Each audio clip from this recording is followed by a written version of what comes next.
5 jets the U.S. built to be fighters, but ended up using as bombers.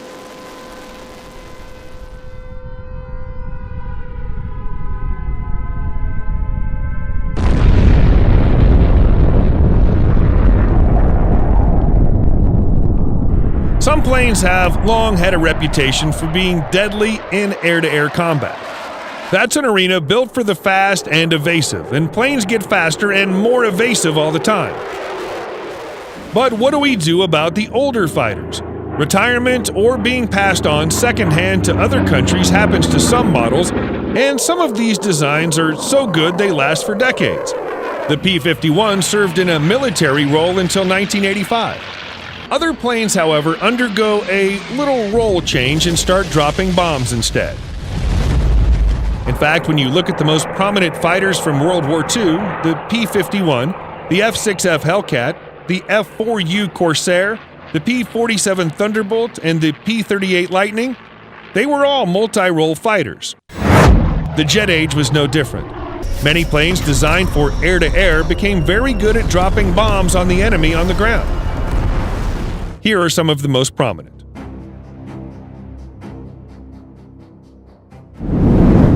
1. North American F-86 Sabre. The North American F-86 Sabre, sometimes called the Sabre Jet, is a transonic jet fighter aircraft produced by North American Aviation. The Sabre is best known as the United States' first swept-wing fighter that could counter the swept-wing Soviet MiG-15 in high-speed dogfights in the skies of the Korean War, 1950 to 1953, fighting some of the earliest jet-to-jet battles in history. The F-86 Sabre dominated the skies during the Korean War, but as the war went on, this plane also had a significant impact as a fighter-bomber.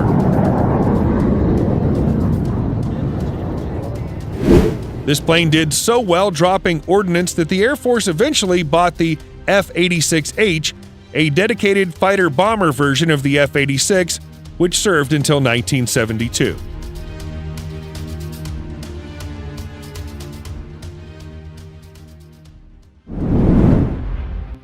Two. North American F-100 Super Sabre. The North American F-100 Super Sabre is an American supersonic jet fighter aircraft that served with the United States Air Force from 1954 to 1971 and with the Air National Guard until 1979. The first of the Century series of U.S. Air Force jet fighters, it was the first Air Force fighter capable of supersonic speed and level flight. The F-100 was designed by North American Aviation as a higher performance follow-on to the F-86 Sabre air superiority fighter. Like the F-86, the F-100 was initially intended for air-to-air combat, but the F-100A had its teething problems and it never saw much combat as a fighter. The F-100D version, however, became a very reliable fighter-bomber. In fact, a later model, the F-100F Operational Trainer model, was among the first of the Wild Weasels, Vietnam-era bombers that were responsible for taking out enemy air defenses. The F-100 fighter bombers stuck around until 1979.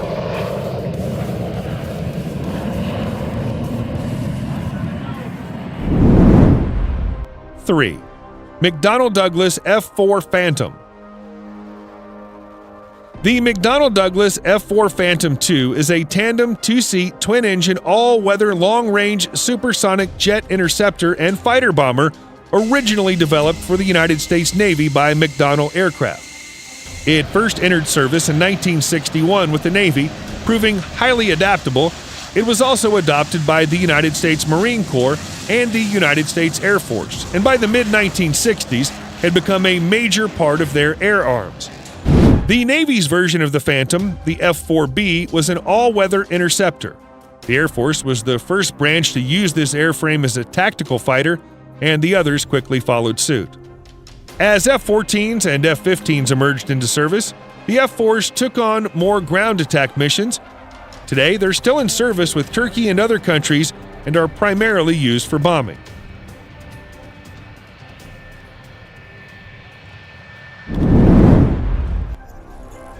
4. Grumman F-14 Tomcat. The Grumman F-14 Tomcat is an American supersonic, twin-engine, two-seat, twin-tail, variable sweep wing fighter aircraft. The Tomcat was developed for the United States Navy's Naval Fighter Experimental Program after the collapse of the F-111B project. Lessons learned from Vietnam and the development of new Soviet bombers spurred the development of the F-14 as a pure fighter. It had quite the long reach, too. With the end of the Cold War, though, the Tomcat quickly ran thin on targets in the air and was quickly retooled to attack ground targets. Sadly, it also saw its production end shortly after the fall of the Soviet Union and was retired in 2004. It leaves us to wonder just what could have been for carrier air wings. 5. McDonnell Douglas F-15 Eagle. The McDonnell Douglas F-15 Eagle is an American twin-engine, all-weather tactical fighter aircraft designed by McDonnell Douglas, now part of Boeing. Following reviews of proposals, the United States Air Force selected McDonnell Douglas's design in 1967 to meet the service's need for a dedicated air superiority fighter. While the Navy replaced its F-4s with the F-14, the Air Force chose to replace them in the air-to-air role with the F-15. The F-15 dominated as an air superiority fighter. It still hasn't lost a for-real dogfight. Then the Air Force sought to replace the F-4 for the ground attack missions, and the F-15 was selected. Today, the F-15E is still going strong, bringing the fight to ground forces. The fact is, an air superiority fighter need not despair when newer jets come along. It can earn a second lease on life by dropping bombs on the bad guys. It might not be as thrilling as a dogfight, but it's plenty effective.